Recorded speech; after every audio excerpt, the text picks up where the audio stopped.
Welcome to Studio 51. I'm Katie Knuckles. And I'm Kristen Immel. Studio 51 is a weekly news magazine produced by Loyola University students in Chicago. Our name is Studio 51 because we are located on 51 East Pearson in this beautiful street studio in downtown Chicago. We've got a great show for you. A look at the top news stories with a special report on whether or not we should raise that minimum wage. Our weekly foodie is here with her restaurant pick, some health tips, and sports in 51 seconds, including the latest rant from our sports superfan. But first, let's get a news roundup from Studio 51's news beat reporter, Sean Keenahan. Thanks, guys. No more tweets from the Pope. The Vatican says Pope Benedict XVI has officially closed his Twitter account. So, the Pope's official resignation was Thursday, but the Vatican announced on Tuesday that Benedict will officially be referred to as Emeritus Pope and will continue to wear white clothing. This decision came from Benedict himself. The Vatican is looking to have Benedict's replacement installed by Palm Sunday, just in time for Holy Week.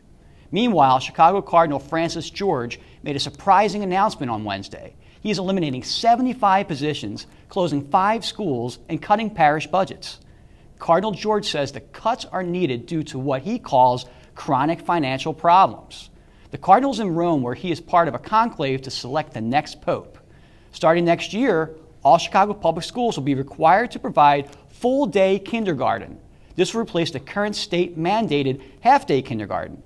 CPS CEO Barbara Bird Bennett says the change will benefit Chicago students with an earlier start to their education. One issue that's still a hot topic is whether or not to raise the minimum wage. Let's check in with Studio 51's Caitlin McMurray with this week's in-depth report. Many fast food and retail workers earn a minimum wage of $8.25 here in Chicago.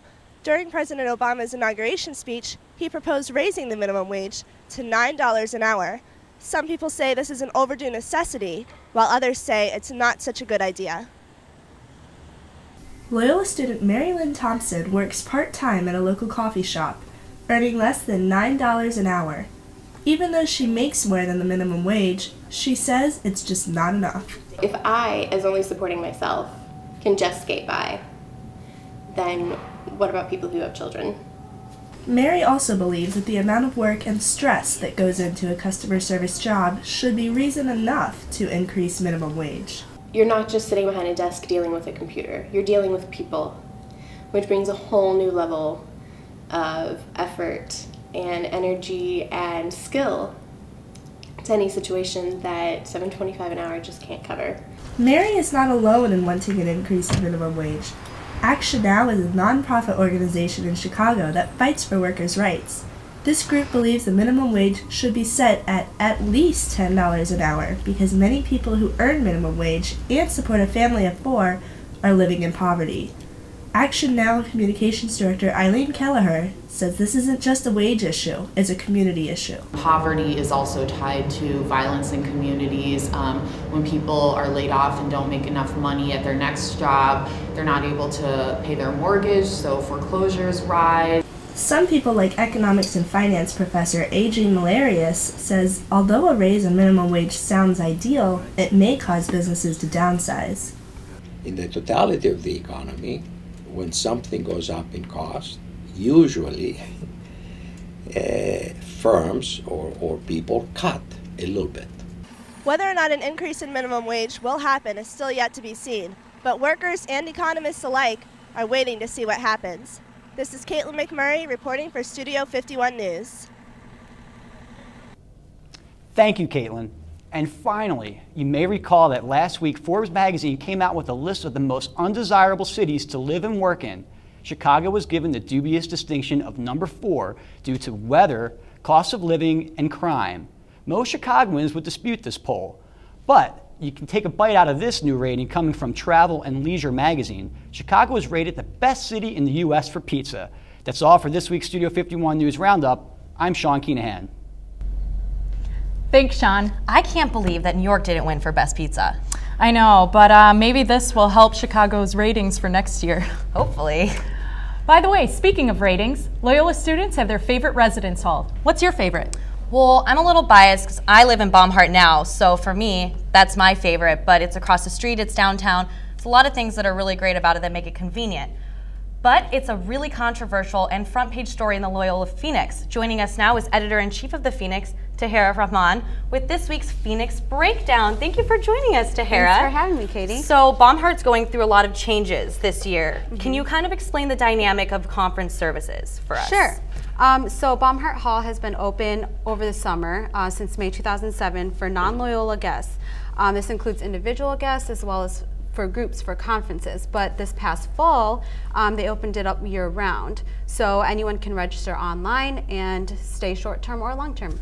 Great, so they started doing this last fall then. Do you think they're going to continue to do this? Well, who knows? There's been a few issues. So for example, according to Joseph Saucedo, they opened this up because Loyola students weren't filling up the resident hall all the way, and the school saw a demand for more living space, and they opened it up and saw an opportunity for revenue. So they made it year-round for revenue then. That was a big part in it. Correct. Why are students having problems with this? Because you've talked to students and you know that students aren't loving this idea. Correct. Well, the problem is kind of twofold, Katie. So first of all, there's an issue with the elevators. There are separate elevators for Loyola students and for guests. But the problem is that there's no check-in system with the elevators, so potentially these guests have, and sometimes many guests have been using the Loyola student elevator, which causes backups, and a greater issue with security in that they can get onto student floors potentially. And going off of that, their check-in cards, guest check-in cards don't have a picture ID, so this means that if the card is lost or stolen, anyone who finds it on the street could potentially get into the hall. And Baumhart's the only dorm on campus that's doing this. Correct, for the year round. Over the summer, many other dorms on the Lakeshore campus are also open for guests, but during the school year, Baumhart Hall is the only one. Do you think that it would be a good option for revenue purposes, so to speak, for Loyola to open that up for people to stay in different residency halls throughout the year? I mean, if you're asking me, I think it might be good for revenue, but not for students. And also, Sarah Tannehill, who is an assistant manager in conference services, said that the conference services team has been working to resolve these security issues. So personally, I think they need to wait on that before opening up other residence halls. Great. Well, Tahera, thank you so much for joining us. Pick up your Loyola Phoenix on campus. Back to you, Kristen. The flu and a new study on breast cancer. Studio 51's Dominique Stem has this week's health report. Thanks. Not only is influenza still being spread around, but norovirus, or more commonly the stomach flu, is making its way throughout Illinois. According to the Illinois Department of Health, 1 in 15 people get infected with a highly contagious stomach flu. Symptoms include vomiting and diarrhea. Though most people get better within a few days, the best way to avoid the stomach flu is to wash your hands frequently and clean and disinfect contaminated surfaces. There has been a slight rise in the number of younger women getting breast cancer. The disease is most common in women over 40. Experts are very puzzled as to why the increase in the disease of younger women, but increases could be a result of lifestyle changes. Researchers do advise that young women should see a doctor quickly if they detect lumps, pains, or other changes in the breast, and do not assume that they are too young to get breast cancer. These latest findings were found in the Journal of the American Medical Association. And finally, do you suffer from vitiligo? I do, so I'm thrilled to know that there is a new treatment developed by Rush and our very own Loyola University's researchers that might actually work. The skin disorder is very common and about 1 in a million Americans have it. The treatment involves modified protein, which will give the skin back its pigmentation. The treatment was tested on mice, and researchers do hope that the human trial will have the same results. I'm Dominique Stem, and this has been your Health Beat. Coming up, Sports in 51 Seconds gives you a rundown of the Bulls and Blackhawks. And our superfan has a provocative commentary on the Blade Runner. Stay tuned.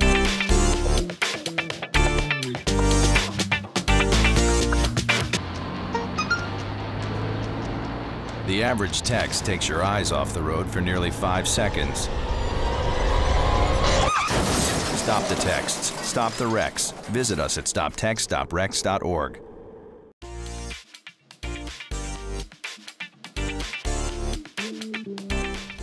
Welcome back to Studio 51. Thanks for staying with us. Wow, what an interesting week in the world of sports. It sure was. Let's get our stopwatches ready for 51 seconds of sports with Jason Weeder. Thanks, Kristen and Katie. It's been a huge week for sports in the Windy City. Drug charges against Bears offensive lineman Jamarcus Webb have been dropped. According to police, Webb was charged with a possession of a controlled substance on Sunday, but was released from custody on Monday after posting bail. According to Twitter, he was on his way for Texas for training. The Blackhawks continue to dominate league standings with the best record in the NHL. The Hawks now have 19 regulation wins after Monday night's victory against the Edmonton Oilers. Marian Hossa made the game-winning goal after almost 2 minutes in overtime. The Hawks face off against the Blues tonight in St. Louis. The Bulls are reeling after a 98-101 loss on Tuesday to the Cleveland Cavaliers. Kirk Heinrich returned to the court after missing 3 consecutive games due to an elbow issue. The win helped the Cavaliers shake an 11-game losing streak. The Bulls go up against the Philadelphia 76ers tonight at the United Center. Closer to home, Loyola's men's basketball team came close but lost by only 1 point on Tuesday night against the Detroit Titans. I'm out of time. That's it for 51 seconds of sports, but here's for our super sports fan, Caitlin Wilson, with this week's commentary. Thanks, Jason. It's an exciting time for sports right now, with the Blackhawks back and on top and Derrick Rose's first practice dunk since his injury. The big talk off-court, though, has been the Oscar Pistorius murder trial. He's now out of jail on bail until his court date in June. The double amputee runner from South Africa turned heads last summer for running Olympic track events against able-bodied athletes. On February 14th, he was arrested for allegedly shooting and killing his girlfriend. Pistorius is only the latest in a string of athletes that has not quite personally lived up to their professional reputations. Of course, we don't know yet if Pistorius murdered his girlfriend or if her death was a tragic accident, but either way, his legend is forever tarnished. His story will always include a mention of this flaw, and it brings to mind similar falls from grace. There's a lot of talk about athletes thinking they are above reproach, but I think this is sometimes more the fault of the fans rather than the players. Why do sports fans continue to set themselves up for disappointment? Athletes like Pistorius are only humans who can perform amazing physical feats, and they are not meant to be role models in other areas. Pistorius is on trial for murder. Tiger Woods had multiple affairs. Lance Armstrong doped to win. Manti Te'o may or may not have been involved in his fake girlfriend hoax. But we keep coming back. It's hard to watch people we look up to fall from great heights. But the solution to these letdowns is not to prevent the falls. We can't do it. Athletes are human with normal and even sometimes intensified problems. They will mess up. The solution is to stop expecting them to be perfect. Physical strength and agility does not translate into mental or emotional capability, and we can't ask it to. The solution is to appreciate athletes' abilities for what they are and leave it at that. Fellow superfans, maybe it's time we tone down that fanaticism. For Studio 51, I'm your superfan, Caitlin Wilson. Thanks, Caitlin. No doubt we'll get some feedback on that commentary. And we welcome it. Here's how to talk back to us. Email us at studio51news@gmail.com and follow us on Twitter at Studio51News. I like reading our tweets, but I really like our restaurant picks. Each week, a Studio 51 reporter picks a local restaurant, samples the cuisine, and files a foodie critique. Our foodie this week is Stephanie Sanford. What do you have for us this week?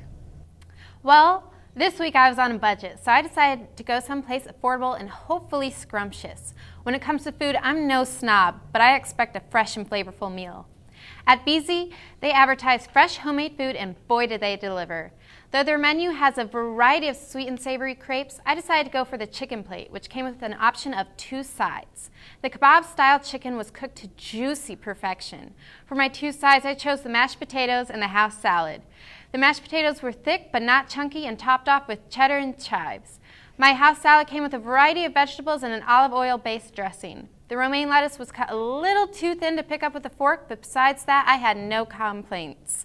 By the time I finished my plate, I felt satisfied, but I decided to try out one of their chocolate crepes for dessert. I can now honestly say I have tasted heaven. The chocolate crepe filled with whipped cream and chocolate sauce was all made from scratch. It was so light and fluffy and delicious. I wanted to finish it off, but I was stuffed. There was more than plenty to share. And speaking of sharing, their intimate booths make it a great place to take a special friend for a delectable and affordable meal. Everything on their menu is under $10, and they are open 7 days a week for lunch and dinner.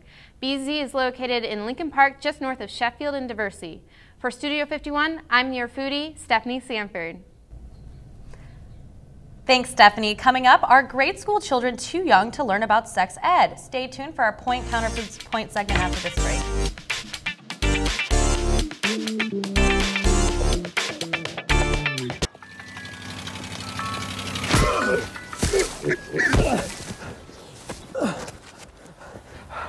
So, same time next week? Well, of course.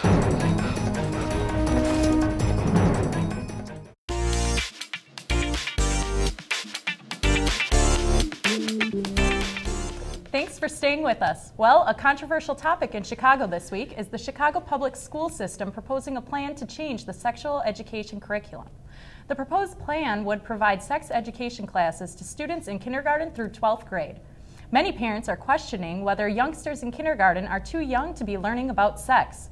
That's the subject of this week's Point Counterpoint with Mary Sugden and Jason Weeder. Mary, Jason, take it away. Thanks, Kristen.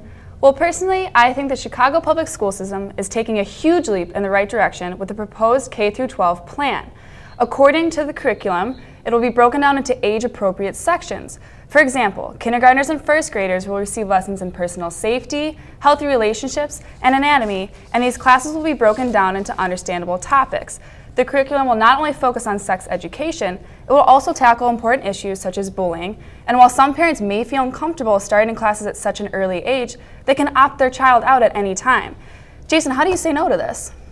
Well, Mary, I just think CPS has a lot more important things to worry about, like keeping those students safe. Reducing gun violence still needs attention. Last year, there were a total of 508 murders in Chicago. In fact, just 2 weeks ago, high school student Janae McFarland was shot only hours after President Obama spoke at his school about reducing gun violence. And let's not forget that it's only been a month since Hadia Pendleton was killed as a result of gun violence. So while the K-12 plan might seem like a good idea, I think the city of Chicago has bigger things to worry about.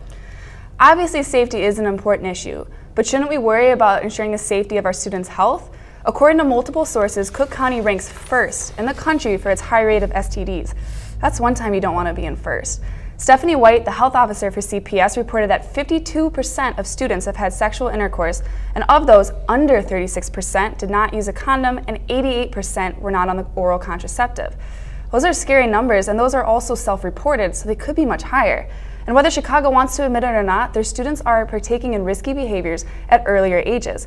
Not all CPS students have the healthy home lives where these responsible conversations can take place. So where do these students turn for answers?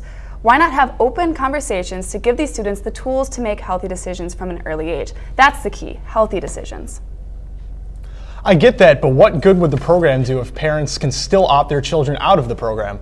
How will students be able to learn about those healthy decisions if their parents won't allow them to take the class? At my old high school, there was no opt-out option for health class. If parents can still prevent their kids from participating, the problem won't entirely go away. Either there shouldn't be a sit-out option or there just shouldn't be a program altogether. I disagree. If just one student can make a better decision because of the program, it'll be a success. Let the program speak for itself, and I think those parents who opt out will have a change of heart. But if we know there will be stubborn parents, maybe they should act in a way that puts the kids' best interests first. Well, it looks like we're going to have to stop here and agree to disagree on this one. For this week's Point Counterpoint, I'm Mary Sugden. And I'm Jason Weeder. Join us next week as we heat up or cool down another controversial topic. Thanks, Jason and Mary. Point Counterpoint takes on a new issue each week, but we want to know what you think. Email us at studio51news@gmail.com, or you can tweet us at Studio51News. It may not look like spring, but we at Studio 51 will be on hiatus next week for our spring break. What are your plans, Katie? I'm headed somewhere very warm. I'm going to Florida. Goodbye, Chicago. What about you, Kristen? Well, I'll be trying my luck at the slots in Michigan. Hopefully I'll win some tuition money. Well, may the odds be ever in your favor.